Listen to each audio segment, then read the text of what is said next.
નિર્માણ પર્સ કાર્યક્રમમાં સ્વાગત છે આપનું અને હું છું મિત્તલ પટેલ. મિત્રો, નિર્માણ પર્સ કાર્યક્રમ લઈને આવ્યું છે એક મહાન વ્યક્તિની વાત. એક એવા વ્યક્તિ કે જેણે ભારતને એક નવી દિશા આપી છે. એ મહાન વિભૂતિ ડૉક્ટર બાબા સાહેબ આંબેડકર, ભારત રત્ન. તેમના જીવન વિશેની આપણે વાત કરીશું, તેમના જીવન વિશે જાણીશું. આપણી સાથે નિષ્ણાતો જોડાયા છે, તેમની સાથે પણ મુલાકાત કરીએ. તો ચાલો મારી સાથે. શું નામ છે આપનું? મારું નામ રમેશ વોરા છે અને હું સામાજિક લીડર છું, આરટી એક્ટિવિસ્ટ છું. સામાજિક લીડર છો તમે ને આજે અમારી સાથે જોડાયા છો નિર્માણ પર્સ કાર્યક્રમમાં. ડૉક્ટર બાબા સાહેબ આંબેડકર વિશે આજે અમે વાત કરી રહ્યા છે, તેમને નમન કરી રહ્યા છે, તેમના જ્ઞાન વિશેની વાત છે, તેમના જીવન દર્શનની વાત છે. તો બાબા સાહેબ આંબેડકરનું જીવન જે છે, જ્યારે માતા પિતા તરફથી પણ તેમને ખૂબ પ્રેમ ને લાડ મળ્યો હતો. તેમના જીવનના સંઘર્ષોની વાત કરીએ તો તેમના માતા પિતાનું નામ શું હતું, તેમનો જન્મ ક્યાં થયો હતો? સૌપ્રથમ તો આજે આપના ચેનલના માધ્યમથી મહામાનવ બોધિસત્વ ભારત રત્ન એવા ડૉક્ટર બાબા સાહેબ આંબેડકર વિશે મને જ્યારે પૂછવા માટે આપ અહીંયા આવ્યા છો એટલે આપની ચેનલનો પણ હું ખૂબ ખૂબ આભાર માનું છું. આજે ભારત દેશની અંદર, સમગ્ર ભારત દેશની અંદર બાબા સાહેબ આંબેડકરની 135મી જન્મ જયંતિ ઉજવવા જઈ રહ્યા છીએ 14 એપ્રિલે. ડૉક્ટર બાબા સાહેબ આંબેડકરને આપણે મહામાનવ બોધિસત્વ ભારત રત્ન તરીકે સમગ્ર વિશ્વની, સમગ્ર દુનિયામાં જાણીએ છીએ. આ 14મી એપ્રિલે બાબા સાહેબ આંબેડકરની 135મી જન્મ જયંતિ ઉજવાય છે. 14 એપ્રિલ 1891માં મધ્યપ્રદેશના મહુમાં બાબા સાહેબ આંબેડકરનો જન્મ થયો હતો. ભીમાબાઈ એમની માતા હતા, રામજી સતપાલ એમના પિતાનું નામ હતા. બહુ ગરીબ પરિસ્થિતિમાં ને એક ગરીબ કુટુંબની અંદર એમનો જન્મ થયો. એ સંઘર્ષમય જીવનની ગાથા હું એવું કહી શકું કે ફક્ત ભારત નહીં પણ સમગ્ર વિશ્વના તમામ કન્ટ્રી કે જે ભારત દેશથી પણ મહાસત્તા કહેવાય એવા અસંખ્ય દેશો કે જે બાબા સાહેબ આંબેડકરથી અજાણ નથી. આ તમામ મહાસત્તા દેશો પણ આજે બાબા સાહેબ આંબેડકરની 14 એપ્રિલની જન્મજયંતિ દરેક વિશ્વની તમામ કન્ટ્રીઓમાં ધામધૂમથી ઉજવાતી હોય છે. એ આપણા માટે ગૌરવની વાત છે અને એક ભારતના નાગરિક તરીકે મારા માટે ગૌરવની વાત છે. બાબા સાહેબ આંબેડકર જ્યારે જન્મ થયો ત્યારથી એ ભણવામાં બહુ જ નિપુણ હતા અને ભણવામાં નિપુણ હતા એટલે એમના મા બાપને ખબર પડી કે આ દીકરો છે એ નાનપણથી જ એટલો સંઘર્ષમય છે કે કોઈ પણ વસ્તુને એ નિગ્લેક્ટ નથી કરતા. જ્યારે બાબા સાહેબ આંબેડકરના કમરની અંદર એક ચાંદીનો કંદોરો હતો અને એ ચાંદીનો કંદોરો રમતા રમતા એ મેળામાં ગયા અને ત્યાં જઈ અને એક વિજ્ઞાનનું પુસ્તક પરચેસ કર્યું અને વિજ્ઞાનનું પુસ્તક પરચેસ કર્યું, ચાંદીનો કંદોરો વેચીને એ પૈસા એમાંથી વિજ્ઞાનનું પુસ્તક પરચેસ કર્યું. અને એમની માતાએ જ્યારે પૂછ્યું કે ભીમા, આ તારી પાસે જે ચાંદીનો કંદોરો હતો એ કંદોરો ક્યાં ગયો? તો કે કંદોરો તો મેં વેચી નાખ્યો, તો એના પૈસાથી મેં વિજ્ઞાનનું પુસ્તક પરચેસ કર્યું છે અને વિજ્ઞાનના પુસ્તક પરચેસ કર્યું એનાથી મને ગુરુત્વાકર્ષણ બળનો નિયમ ખબર પડી. જો મેં ચાંદીનો કંદોરો આ મારા કેડ ઉપર બાંધ્યો હોત, મારી કમર ઉપર, તો મને આ વિજ્ઞાનની પરિભાષા ખબર ના પડત. પરંતુ આ કંદોરો બાંધવાથી મને કંઈ ફાયદો નથી થયો હતો, પરંતુ એને વેચવાથી જે પૈસા આવ્યા અને પૈસાથી મેં પુસ્તક ખરીદ્યું તો આજે મને ગુરુત્વાકર્ષણ બળનો નિયમ ખબર પડ્યો, કોઈ પણ વસ્તુ ઉપરથી ફેંકો તો નીચે જ આવે છે. આ પ્રકારની જ્યારે એમનામાં એ વખતે જે જિજ્ઞાસા જોઈ કે આ એક નાનો એવો બાળક છે ને એનામાં વિજ્ઞાન પ્રત્યેની આટલી અભિગમ છે, વિજ્ઞાન પ્રત્યે આટલું લગાવ છે, તો આને હું ગમે એમ કરીને ભણાવીશ. માતા પિતાએ તનતોડ મહેનત કરી, ગરીબીની અંદર બાબા સાહેબ આંબેડકરને ભણાયા.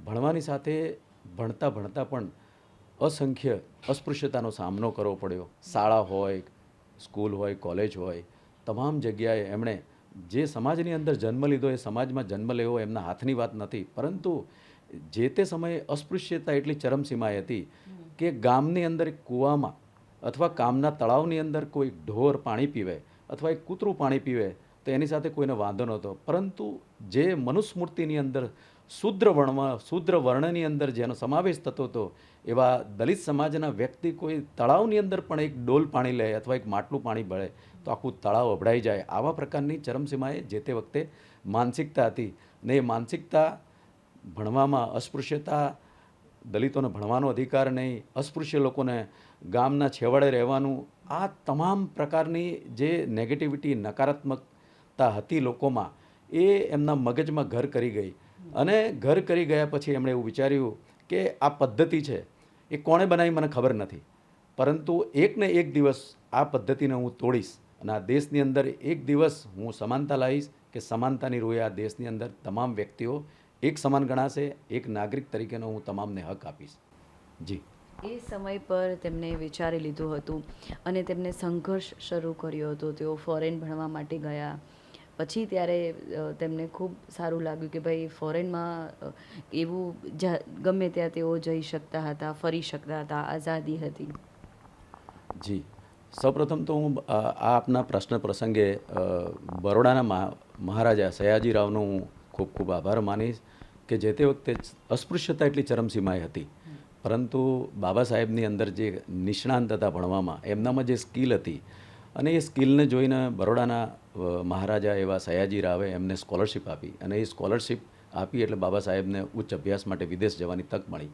વિદેશ જ્યારે ભણવા ગયા ત્યારે એમને એવી ખબર પડી કે સમગ્ર વિશ્વની અંદર ભારત જ એવું છે કે ત્યાં જાતિ પ્રથા છે અને જાતિ પ્રથાના આધારે મનુષ્યને એની આંકલન કરવામાં આવે છે. અને જ્યારે વિદેશમાં ગયા અને વિદેશમાં ભણ્યા, એમની પાસે ટોટલ 32 ડિગ્રી હતી. 32 ડિગ્રીની અંદર એમણે BA થયા, MA થયા, PhD થયા, ડૉક્ટર ઓફ સાયન્સ થયા અને બારેટ લોની ડિગ્રી પ્રાપ્ત કરી. આજે મને એટલી ખબર છે કે ડૉક્ટર ઓફ સાયન્સની ડિગ્રી એ 8 વર્ષનો અભ્યાસક્રમ છે અને 8 વર્ષનો અભ્યાસક્રમની અંદર એમની પાસે સમય નહોતો, પૈસા નહોતા, એટલે 8 વર્ષનો અભ્યાસક્રમ એમણે 2 વર્ષમાં પૂર્ણ કર્યો અને આજે વિશ્વની સૌથી કહેવાતી અઘરી ડિગ્રી કે જે ડૉક્ટર ઓફ સાયન્સ કહેવાય છે એ ડિગ્રી એમને પ્રાપ્ત કરી. અને આજે વિશ્વમાં હું માનું છું ત્યાં સુધી એકાદ બે વ્યક્તિ પાસે જ આ ડિગ્રી છે, તો એ આપણા દેશ માટે પણ ગૌરવની વાત કહેવાય. સાથે સાથે વિશ્વની સૌથી મોટી લાઇબ્રેરી છે જે ઇંગ્લેન્ડમાં છે અને ઇંગ્લેન્ડની અંદર 2 જ મહાન વ્યક્તિના ફોટો લગાવવામાં આવે છે, એક અબ્રાહમ લિંકન અને ડૉક્ટર BR આંબેડકર. તો એક ભારતના નાગરિક તરીકે આજે મને ગર્વ થાય છે કે જો વિશ્વની સૌથી મોટી લાઇબ્રેરીની અંદર મહાન વ્યક્તિ તરીકે 2 જ વ્યક્તિના નામ હોય, ડૉક્ટર અબ્રાહમ લિંકન અને BR આંબેડકર, તો એક ભારતના નાગરિક તરીકે મારા દેશની અંદર જેણે જન્મ લીધો છે, એ કઈ જાતિમાં જન્મ લીધો છે એમના હાથની વાત નહોતી, પરંતુ એ અસ્પૃશ્યતાવાળી જિંદગી, અસમાનતાવાળી જિંદગી, જ્યાં ભણવાનો અધિકાર ના હોય, ગામમાંથી પાણી પીવાનો અધિકાર ના હોય, આવી એકદમ અઘરી પરિસ્થિતિની અંદર પણ એ સંઘર્ષમય જીવન જીવી અને એક ભારત દેશનું બંધારણ લખવાની એમને તક મળી અને એ બંધારણના માધ્યમથી એમણે આ દેશને સમાનતાનો અધિકાર આપ્યો. આજે આપણે જોઈ રહ્યા છીએ કે સ્થાનિક સ્વરાજ્યની ચૂંટણી આવી છે અને સ્થાનિક સ્વરાજ્યની ચૂંટણીની અંદર તમામ જાતિ ધર્મના લોકો પોતાનું પ્રતિનિધિત્વ કરવા માટે લાગતી વળગતી પાર્ટીની અંદર ફોર્મ ભરે છે. આ જે અધિકાર છે એ ભારતના સંવિધાનની આર્ટિકલ 326ની અંદર બાબા સાહેબ આંબેડકરે દરેક વ્યક્તિને એક મતનો અધિકાર આપ્યો. આપણા ભારત દેશની અંદર જેને ધનિક કહેવાય એવા ઉચ્ચ ધનિક વ્યક્તિ કે જે અંબાણી પરિવાર છે, તો અંબાણી પરિવારનો કોઈ પણ વ્યક્તિ એક મત આપી શકે અને મારા ભારત દેશનો નાનામાં નાનો ગરીબ વ્યક્તિ કે રોડ ઉપર ભીખ માંગતો હોય એ પણ ભારતનો નાગરિક છે, એ પણ એક જ મત આપી શકે. આ જે સમાનતાનો મત છે, રાઇટ ઓફ વોઇસ, એ બાબા સાહેબ આંબેડકરે આપ્યો અને એ મત જે આપ્યો એના કારણે આજે આપણા બધા જ લોકોની પોલિટિકલ નેતાઓ નોંધ લે છે અને 5 વર્ષે ગરીબ લોકોની ઝૂંપડીમાં, ગરીબ લોકોની ચાલીઓમાં 2 હાથ જોડી અને મત માંગવા માટે આવે છે. એના માટે બાબા સાહેબને હું આજે સેલ્યુટ કરું છું કે બાબા સાહેબ એમને જો મતનો અધિકાર ના આપ્યો તો આજે ગરીબ પ્રજા છે, જે મનુસ્મૃતિની અંદર વર્ણ વ્યવસ્થામાં જે શૂદ્ર વર્ણની અંદર જે જાતિઓ આવે છે કે જેને આ લોકો તુચ્છ માનતા હતા, માનવી તરીકેનું જીવન જીવવા માટે મજબૂર કરતા હતા, એવા લોકોને પણ આજે વોટના અધિકાર માટે દરેક પોલિટિકલ પાર્ટીએ નાનામાં નાની ચાલી, નાનામાં નાના ગરીબ વ્યક્તિને પૂછવા જવું પડે છે. બાબા સાહેબ આંબેડકરે જે બંધારણ બનાવ્યું એ બંધારણની અંદર ટોટલ 395 આર્ટિકલ, 22 ભાગ અને 8 અનુસૂચિ હતી.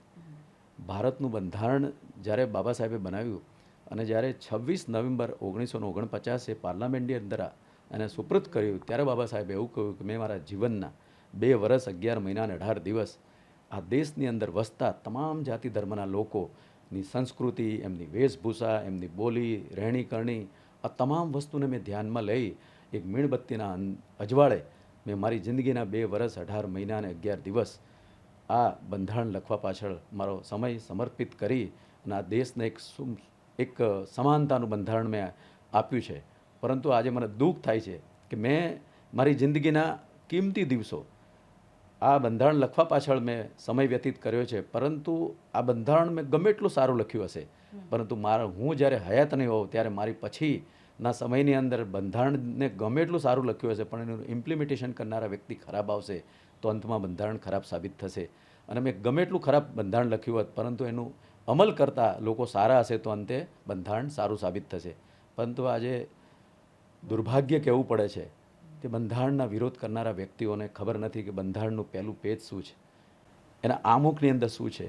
ફર્સ્ટ શબ્દ છે વી ધ પીપલ ઓફ ઇન્ડિયા, અમે ભારતના લોકો. તેમ છતાં આજે જેને બંધારણ વાંચ્યું નથી, બંધારણમાં કેટલી આર્ટિકલ છે, બંધારણમાં ટોટલ કેટલા સભ્યો હતા, ટોટલ કેટલી કમિટીઓ હતી, એનું બિલકુલ જ્ઞાન નથી એવા લોકો આજે બંધારણનો વિરોધ કરી રહ્યા છે. એ આપણા દેશ માટે બહુ દુર્ભાગ્યની વાત કહેવાય. બંધારણમાં મહિલાઓની પણ વાત કરવામાં આવી છે, તેના વિશે આપણે વાત કરીએ. બાબા સાહેબ આંબેડકરે જ્યારે હિન્દુ કોડ બિલ લાગુ કર્યું અને હિન્દુ કોડ બિલ લાગુ કરવા માટે બાબા સાહેબનું એક જ મિશન હતું કે ભારત દેશની અંદર જ્યારે મનુસ્મૃતિની અંદર જે મહિલાઓની પરિસ્થિતિ હતી દરેક જાતિ ધર્મની અંદર કે મહિલાઓને એક રસોડાનું સાધન ગણવામાં આવતું હતું, મહિલાઓને એક બાળક પેદા કરવાનું સાધન ગણવામાં આવતું, મહિલાને તુચ્છ સમજવામાં આવતી હતી. બાબા સાહેબ આંબેડકરે આ તમામ પરિસ્થિતિ નિહાળ્યા પછી એમણે જ્યારે કાયદા પ્રધાન બન્યા હતા અને એ કાયદા પ્રધાન બન્યા ત્યારે એમણે હિન્દુ કોડ બિલ લાગુ કરવા માટે એક રજૂઆત કરી હતી અને હિન્દુ કોડ બિલ આખું તૈયાર કર્યું અને એ તૈયાર કર્યા પછી પાર્લામેન્ટની અંદર રજૂ કર્યા વખતે બહુ જ વિરોધ થયો. અને એ વિરોધ એટલા માટે થયો હતો કે ભાઈ મહિલાને આટલા બધા પુરુષ સમકક્ષ અધિકાર કેમ હોવા જોઈએ. ત્યારે બાબા સાહેબ આંબેડકરે કહ્યું કે મારા દેશની કોઈ પણ જાતિ ધર્મની મહિલા એમને જેટલો પુરુષને ભણવાનો અધિકાર છે એટલો જ સ્ત્રીને ભણવાનો અધિકાર છે. પુરુષ ગમે ત્યાં બહાર ફરી શકે તો સ્ત્રી પણ બહાર ફરી શકે. એમને મનગમતો વર પસંદ કરવાનો અધિકાર છે, એની જોડે ફાવે નહીં તો દત્તક, એની જોડે ડિવોર્સ લેવાનો અધિકાર છે, એને બાળક ના થાય તો દત્તક લેવાનો અધિકાર છે. જે રીતે પુરુષને એના બાપની સંપત્તિમાં અધિકાર છે એમ મહિલાને પણ સંપત્તિમાં અધિકાર હોવો જોઈએ. આ અધિકાર માટે બાબા સાહેબે હિન્દુ કોડ બિલ 1955-56ની અંદર લાગુ કર્યું અને એના અંદર Hindu marriage act, Hindu succession act, Hindu minority and Guardian act, Hindu adoption and maintenance act, આ 4 એક્ટની અંદર હિન્દુ કોડ બિલ કર્યું અને હિન્દુ કોડ બિલના માધ્યમથી તમામ મહિલાઓને પુરુષ સમકક્ષ અધિકાર મળ્યો. આજે આપ એક મહિલા છો અને આજે મારું ઇન્ટરવ્યૂ લેવા આવ્યો, આપના શરીર પર આજ સુંદર કપડાં જોઈ રહ્યા છો. તમને આજે એવું થયું હશે કે આજે હું બાબા સાહેબ આંબેડકરના જીવન ચરિત્ર પર કોઈ સામાજિક લીડર અથવા કોઈ સિનિયર સિટીઝનનો ઇન્ટરવ્યૂ લેવા જાઉં છું. આપે એક અલમારી ખોલી અને અલમારીની અંદર જે હજારો કપડાં પડ્યા એમાંથી 2 જોડી કપડાં કાઢીને તમે જે પસંદગી કરીને એ પસંદગીનો અધિકાર બાબા સાહેબે આપ્યો છે. જો હિન્દુ કોડ બિલના માધ્યમથી તમને અધિકાર ના મળ્યો હોત તો આજે જે મનુસ્મૃતિ વખતે સ્ત્રીઓને જે તુચ્છ ગણવામાં આવતી, ઘરનું સાધન ગણવામાં આવતું, રસોડાનું સાધન ગણવામાં આવતું, એ સ્ત્રીઓ આજે ડૉક્ટર, એન્જિનિયર, વકીલ અને જજ બને છે, બની ના શકી હોત. એટલે આજના દિવસે પણ હું જે મહિલાઓનો અધિકાર મળ્યો છે એના માટે બાબા સાહેબને હું સેલ્યુટ કરું છું. વર્તમાન સમયમાં આપણે મહાન વ્યક્તિઓ જે છે તેને કેટલા ભૂલી રહ્યા છીએ. નમસ્તે. નમસ્તે. શું નામ છે આપનું? મારું નામ રાઘવભાઈ હીરાભાઈ સિંગલ. અને આપ શું કરો છો? હું અત્યારે રિટાયર્ડ પ્રિન્સિપાલ છું. એ પહેલાં સ્કૂલમાં હું આચાર્ય શિક્ષક તરીકે નોકરી કરેલી અને શિક્ષક તરીકેથી અત્યારે રિટાયર્ડ થયો ત્યારે પ્રિન્સિપાલની જોબ ઉપરથી હું રિટાયર્ડ થયો છું. બરાબર. નિવૃત્તિનો જે સમય છે તો કેવી રીતે પસાર કરો છો? હા, નિવૃત્તિના સમયમાં સામાજિક કાર્યક્રમો કરીએ છીએ, લોકોને ઉપયોગી થાય એવા કાર્યો કરીએ છીએ અને હાલ તો અત્યારે પ્રવૃત્તિમાં સામાજિક કાર્ય કરીએ છીએ. સામાજિક કાર્ય કરો છો. આજે આપણે વાત કરી રહ્યા છીએ ડૉક્ટર બાબા સાહેબ આંબેડકરના જન્મ વિશે. આપણે તેમના જીવન દર્શન કરી રહ્યા છે કે એક વ્યક્તિએ આખા ભારતને કેટલું બધું આપ્યું છે. તેમાં આપણે વાત કરીએ, તમે શિક્ષણ ક્ષેત્ર સાથે જોડાયેલા છો તો બાબા સાહેબ આંબેડકરનું શિક્ષણ જે હતું તેના વિશે વાત જણાવો. હા, શિક્ષણ વિશે વાત કરીએ તો બાબા સાહેબે શિક્ષણ ઉપર ખરેખર ખૂબ જ ભાર મૂક્યો હતો. કારણ કે એમને ખબર હતી કે જો શિક્ષિત સમાજ હશે તો જ સમાજનો વિકાસ થશે અને હું જ્યારે શિક્ષિત હશે ત્યારે જ સમાજને એ રીતે કહીશ. અને શૈક્ષણિક બાબતમાં જોઈએ તો બાબા સાહેબને ખરેખર ખૂબ જ સંઘર્ષ કરવો પડ્યો હતો. કારણ કે એમને જ્યારે શિક્ષણ માટે વિદેશમાં જવું હતું ત્યારે એમની પાસે પૈસા હતા નહીં. એટલે બરોડાના મહારાજાએ એમને કહ્યું કે તમે વિદેશમાં જઈ અને શિક્ષણ મેળવો. એટલે શિક્ષણ મેળવવા માટે એમણે વિદેશમાં જવા માટે એમણે વાત કરી, પરંતુ ત્યારે એક કન્ડિશન મૂકી હતી કે જ્યારે તમે શિક્ષક અને શૈક્ષણિક અને ડિગ્રી લઈને આવો ત્યારે તમારે અહીંયા અમારા બરોડામાં તમારે સર્વિસ કરવી પડશે. 10 વર્ષની સર્વિસ આપવી પડશે. બરોબર છે. એટલે જ્યારે તેમણે સર્વિસ કરીને આવ્યા ત્યારે એમને એક મોટામાં મોટો અનુભવ એ થયો કે જાતિવાદી જે હતું એ એમને ખૂબ જ જોવા મળ્યું. કારણ કે એમણે જ્યારે આવ્યા ત્યારે એમને ભાડાનું મકાન જોઈતું હતું, ત્યારે પણ એમને કોઈએ ભાડાનું મકાન આપ્યું નહીં. અને જ્યારે એમણે આવ્યા ત્યારે જાતિવાદ તો એટલો બધો ફૂલો ફાલ્યો હતો, કારણ કે એમનું ટેબલ એક અલગ હતું, એમને પાણી પીવાનું માટલું અલગ હતું. અને જ્યારે પટ્ટાવાળા તરીકે જ્યારે એમને ફાઇલ લઈને આવે ત્યારે દૂરથી એમને ફાઇલ ફંગોળી અને એમને આપવામાં આવતું હતું. ખરેખર એક ઝાડ નીચે બેસી અને એમણે જ્યારે બરોડામાં સંકલ્પ કર્યો હતો કે મારી પ્રજા કઈ રીતે આટલી બધી દુઃખી છે, મારો સમાજ આટલો દુઃખી છે, અને હકીકતમાં જે જાતિવાદી પ્રથા છે એ જાતિવાદી પ્રથા જો દૂર નહીં થાય ત્યાં સુધી મને ચેન પડશે નહીં. એટલે આ એક એટલો બધો જાતિવાદી પ્રભાવ એટલો બધો હતો, એટલે બાબા સાહેબે સંઘર્ષ ખૂબ જ કર્યો. અને જ્યારે એમને થયું ત્યારે એમણે બૌદ્ધ ધર્મ અંગીકાર કર્યો, કારણ કે એમને ખ્યાલ આવ્યો કે જાતિવાદી મહુમાં પણ એટલું જ બધું હતું, લોકોને એટલો બધો ત્રાસ થયો હતો. અને હાલ અત્યારે પણ અમુક ગામડામાં જોઈએ તો હજી પણ જાતિવાદી એટલું બધું એ છે, કોડી ઉપર બેસાય નહીં, મૂછો રખાય નહીં, અને હજી પણ હાલ શમશાન પણ અલગ છે, પાણી પીવાના કૂવાઓ પણ ખરેખર અલગ છે. એટલે જાતિવાદી ઉપર એમણે ખૂબ જ શિક્ષણ ઉપર ભાર મૂક્યો હતો. એમના 3 સૂત્રો એ ખરેખર ખૂબ જ અગત્યના છે. શિક્ષિત બનો, સંગઠિત બનો અને સંઘર્ષ કરો. જો તમારામાં શિક્ષણ હશે તો તમે કંઈ પણ કોઈ પણને પ્રશ્ન કે સવાલ કરી શકશો. જ્યારે અત્યારે આપણે જોઈએ છે કે જે એમણે જે દેવી દેવતા અને પૂજનીય હોય એનામાં રાખી અને શિક્ષણથી બાળકોને વંચિત ન રાખવા જોઈએ, આની ઉપર બાબા સાહેબે ખરેખર ખૂબ જ ભાર મૂક્યો હતો. બાબા સાહેબ આંબેડકરને લઈને શિક્ષણની વાત કરી રહ્યા છીએ આપણે, તો તેમનો અભ્યાસ શિક્ષણ કેટલું રહેલું છે? ખરેખર તેમણે કયો અભ્યાસ કરેલો છે? ખરેખર જોઈએ તો એમણે ખૂબ જ ડિગ્રીઓ પ્રાપ્ત કરી હતી. 27 ડિગ્રીઓ એમની પાસે હતી. અને ખરેખર જોઈએ તો MBBS ને MA થઈને પૂરેપૂરી 27 ડિગ્રી એમણે એમના કાર્યકાળ દરમિયાન મેળવી હતી શિક્ષણની બાબતમાં. 27 ડિગ્રી તેમને મેળવી હતી. અને ધર્મની જો વાત કરવામાં આવે તો તેમને બૌદ્ધ ધર્મ જ કેમ અંગીકાર, એટલે એનું સ્થાપના કરવાનું વિચાર્યું? ઘણા બધા ધર્મ ત્યારે એ સમયમાં પણ હતા અને તેઓમાં ઘણું બધું પરિવર્તન પણ તેઓ લાવવા માટે ઈચ્છતા હતા. કારણ કે બૌદ્ધ ધર્મ છે ને એ એવો ધર્મ છે કે જે અહિંસા પરમો ધર્મ ઉપર ભાર મૂકે છે, અહિંસા ઉપર ભાર મૂકે છે, જ્ઞાતિવાદ ઉપર ભાર મૂકે છે. કોઈ પણ પ્રકારના કોઈ પણ જગ્યાએ જ્ઞાતિ એને છે જ નહીં, દરેકને છે. અને બીજા નંબરમાં એમણે અપોદીપ ભવ, તું પોતાનો દીપક બનીને આગળ વધ, તું તારામાં જો. કારણ કે કોઈ પણ ધર્મ છે એ પોતાના ધર્મ ઉપર, દેવી દેવતા ઉપર એમણે ભાર મૂક્યો નથી, પોતાના શરીર ઉપર. અપોદીપ ભવ, પોતાના શરીર ઉપર તું, તારો આત્મા છે, તારો આત્માનો દીપો પ્રગટાય તો જ તારો ઉદ્ધાર થશે. બંધારણ રિલેટેડ વાત કરીએ તો તેમની પાસે આટલી બધી ડિગ્રી હતી, તો તેમને એક બંધારણ ઘડવૈયા તરીકે પણ તેઓ ખૂબ મહેનતુ અને તેમણે બંધારણ પણ ઘડ્યું હતું. એના વિશે થોડું ફોકસ કરીએ. હા, આપણા 1947 પહેલાં જોઈએ તો આપણી પર અંગ્રેજો રાજ્ય કરતા હતા. જ્યારે અંગ્રેજોએ રાજ્ય છોડ્યું અને આપણા વિદેશી જે હતા એ જવાના હતા, ત્યારે એમણે કહ્યું કે ભાઈ અમે આ સત્તા છોડીએ છીએ અને ભારતને તમે સ્વતંત્ર કરીએ છીએ. ત્યારે આપણા અનેક રાજ્યો હતા, એ રાજ્યોને એકત્રિત કરવાનું કામ કર્યું. રાજ્યો ભળી ગયા અને જ્યારે એમને ખબર પડી કે હવે આપણે સંવિધાનની જરૂર પડશે, દેશ ચલાવવા માટે કંઈક તો જરૂર પડશે, એટલે એમણે સંવિધાનની વાત કરી હતી. હવે સંવિધાનની વાત કરી તો સંવિધાનમાં જે આખી સમિતિ રચવામાં આવી હતી, એ સમિતિમાં 7 સભ્યો હતા. 7 સભ્યોમાં મેઇન પ્રમુખ તરીકે બાબા સાહેબ આંબેડકરની નિમણૂક કરવામાં આવી.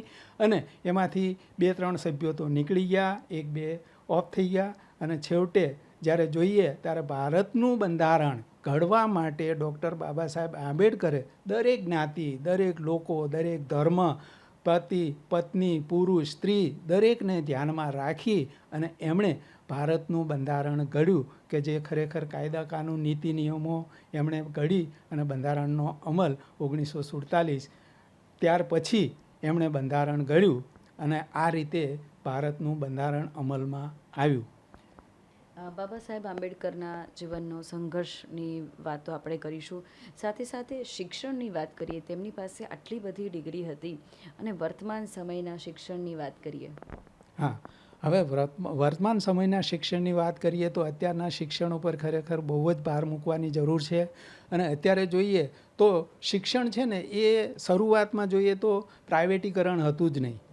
કારણ કે શરૂઆતની સ્કૂલો ખરીને સરકારી સ્કૂલ, હું પણ સરકારી સ્કૂલોમાં જ ભણ્યો છું, તો સરકારી સ્કૂલોને જો મહત્ત્વ આપવું જોઈએ તો એમણે જે બાબા સાહેબે જે ત્યાં ફોકસ પાડ્યો તો એ ગરીબ લોકોને, તવંગર લોકોને, પૈસાદાર લોકોની વાત નથી કરી. પૈસાદાર લોકો તો પૈસા આપીને ભણી શકશે, પરંતુ ગરીબ લોકો એ ફી ભરીને કઈ રીતે ભણી શકે, એટલે એમણે સરકારી શિક્ષણ ઉપર વધારે ભાર મૂક્યો હતો. અને એમણે વ્યસન મુક્તિ ઉપર ખૂબ જ ભાર મૂક્યો હતો કે જો તમારામાં વ્યસન હશે તો તમે તમારા બાળકોને શિક્ષણ આપી શકશો નહીં. એટલે વ્યસન મુક્તિ ઉપર એમણે વધારે ભાર મૂક્યો હતો, શિક્ષણ ઉપર વધારે ભાર મૂક્યો હતો.